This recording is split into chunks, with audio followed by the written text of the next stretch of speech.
जी, अस्सलाम वालेकुम मेरे दोस्तों, उम्मीद है आप सब लोग खैरियत से होंगे। आज बात करूंगा 2-3 टॉपिक पे। सबसे पहला मेरा सबसे अहम टॉपिक ये है कि जब से अमेरिका के सदर डोनाल्ड ट्रंप सदर बने हैं, तब से उन्होंने अमेरिका में हलचल मचा दी है।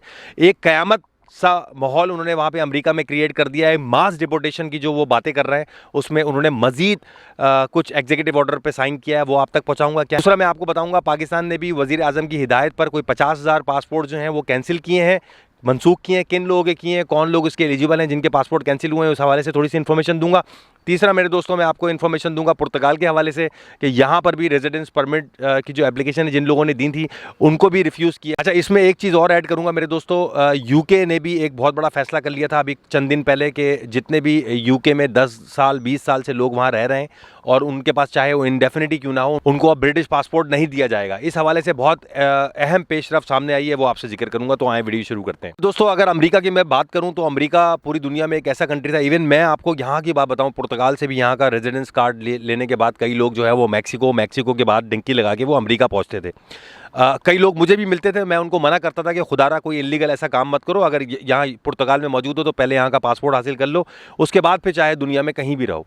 तो वो लोग इंडियन पाकिस्तानी लोग जो थे वो मानते नहीं थे, बोलते थे कम सैलरी है तो हम यार पहले ही अमेरिका चले जाते हैं। तो वो यहाँ के कार्ड पे मैक्सिको एंट्री लेते थे और मैक्सिको के बाद वो दीवार फलांग कर अमेरिका चले जाते थे। अब वो तमाम लोग मुझे फ़ोन कर रहे हैं, मैसेज कर रहे हैं, वो बोलते हैं कि मुर्जा तुम बिल्कुल ठीक कहते थे, हमें ये काम नहीं करना चाहिए था, क्योंकि अब जब हमें डिपोर्ट किया जाएगा तो हमें वापस अपने होम कंट्री डिपोर्ट किया जाएगा और शायद हम पर 5-5 10-10 साल के लिए बैन भी लग जाए दूसरे कंट्रियों के लिए भी। दूसरी चीज़ मेरे दोस्तों, मैं आपको ये बताऊं कि सदर ट्रंप ने जो मजीद एग्जीक्यूटिव ऑर्डर साइन किए हैं, उसमें उन्होंने ये बात भी बोल दी है कि अब अमेरिका में जो लोग भी वर्क परमिट पे काम कर रहे हैं उनके वर्क परमिट एक्सटेंड नहीं होंगे। वो लोग जो कि टेम्प्रेरी प्रोटेक्शन पे थे उनको भी एक्सटेंशन दी गई थी, वो सदर ट्रंप ने आके उस ऑर्डर को भी कैंसिल कर दिया। अब कोई भी अमेरिका में जिसका 2 साल 2.5 साल का वर्क परमिट बचा हुआ है, उसको मजीद उसका टाइम पीरियड कम किया जाएगा। मेरे दोस्तों, देखने में यही आ रहा है कि चाहे आप लीगल जाओ या इलीगल जाओ, अमेरिका आपको चाहता ही नहीं है कि आप उसकी कंट्री में रहो। जिन लोगों के रेजिडेंस परमिट वैलिड भी हैं, उन लोगों के भी कैंसिल किए जा रहे हैं, उनकी मियाद जो है वो कम की जा रही है। जो स्टूडेंट्स हैं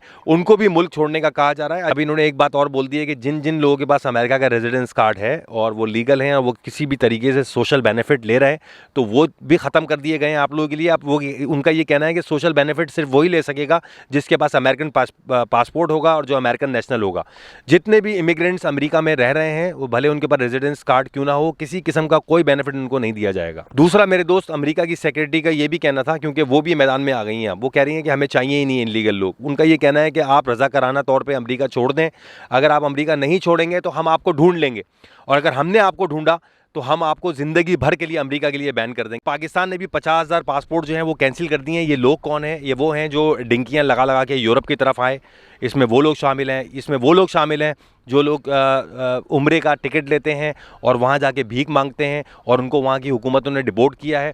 यहाँ पर बहुत बड़ी तादाद में टूरिस्ट वीज़े पे लोग आए और आने के बाद उन्होंने रेजिडेंस परमिट अप्लाई किया, और इसमें बहुत सारे लोग ऐसे थे कि वो वापस चले गए नाकाम होके, क्योंकि यहाँ पे नौकरियाँ मुश्किल हैं और यूरोप की लाइफ उन्हें समझ में नहीं आई और वो वापस चले गए। वो मुझसे ये बात पूछते थे कि मुर्तज़ा भाई, अगर हम वापस जाएंगे तो यहाँ एयरपोर्ट पर किसी किस्म का कोई फ़ाइन होगा हमें? तो मैं उनको यही बोलता था कि कोई घबराने की बात नहीं है, यहाँ से तो आप निकल जाएंगे, लेकिन पाकिस्तान में आपसे सवाल होगा। तो मेरे दोस्तों, अब इन्होंने एक लॉ बना दिया है कि अगर आप यहाँ से निकलेंगे, यहाँ की हुकूमत तो आपको कुछ नहीं बोलेगी, यहाँ की इमिग्रेशन तो आपको कुछ नहीं बोलेगी, लेकिन जब आप एक्सपायर वीज़े पे पाकिस्तान पहुँचेंगे, चाहे वो यूरोप में किसी जगह से भी आप हों, तो आपके लिए मुश्किल कर दी जाएगी, आपका पासपोर्ट भी मनसूख किया जाएगा।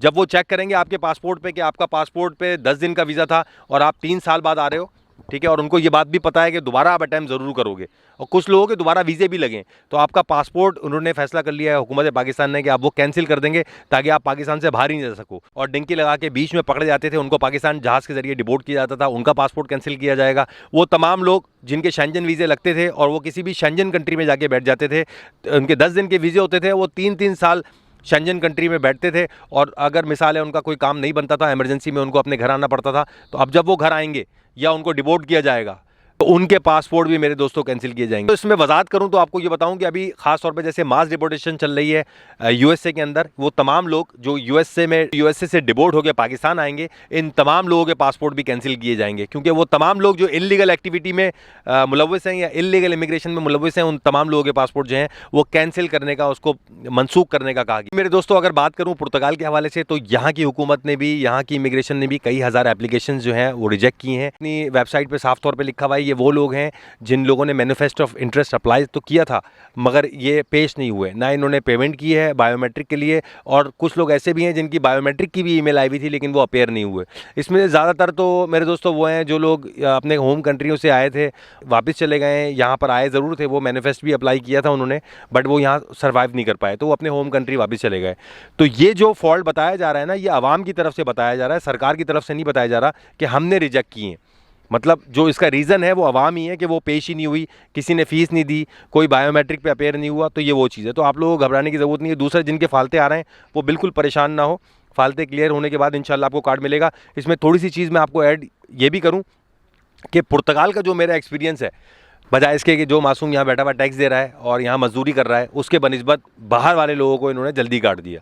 अच्छा मेरे दोस्तों, एक चीज़ आपको और बताऊँ, आपको पता है कि ये अमेरिका जो है, मैंने आपको पहले भी बताया था, ये पूरी दुनिया पे एक तरीके से रूल करता है, ये पॉलिसीज़ रूल करता है। जिस तरह इसने इमिग्रेशन मामलात में सख्ती की है, तो इसका देखे देखी तमाम यूरोपियन कंट्री, इवन अभी मुझे जर्मनी से भी आवाज़ आ रही है कि जो नई हुकूमत आ रही है उसने पहली शर्त यही रखी है, ये सबको उड़ा दूंगा, असाइलम ख़त्म कर दूंगा, किसी किस्म की कोई मुरव्वत नहीं की जाएगी। पता है कि पूरी दुनिया के इमिग्रेशन के मामलात जो हैं वो चेंज हो रहे हैं। सदर डोनाल्ड ट्रंप जो है वो रूल करता है ज़ाहिर है अमेरिका पूरी दुनिया को। सदर डोनाल्ड ट्रंप जो है अमेरिका से लोगों को निकाल रहा है, चाहे वो लीगल हो या इनलीगल हो। उसी तरीके से स्वीडन ने ये बात बोल दिया कि भाई हमसे हज़ारों यूरो ले लो। अभी वहाँ पे एक बिल पास होने वाला है, वो 32,000 तक लोगों को ऑफर करेंगे कि 32,000 यूरो हमसे लो और हमारा कंट्री छोड़ो। नई हुकूमत का पहला वादा यही है कि जैसे ही मैं हुकूमत में आऊँगा तो ये जितना कचरा हमारे यहाँ भरा हुआ है, जो असाइलम ले लेके बैठा हुआ है, जो दूसरे कंट्रियों से टूरिस्ट वीज़े ले लेके आके उन्होंने अपने वीज़े एक्सटेंड कराए हुए, इन तमाम लोगों को मैं साफ़ करूँगा, जर्मनी में साफ़ करूँगा। बस ये थोड़ी सी इन्फॉर्मेशन आप लोगों को देने आया था मेरे दोस्त। अपना बहुत ख्याल रखें, इंशाल्लाह अगली वीडियो में मुलाकात होती है। अल्लाह हाफ़िज़।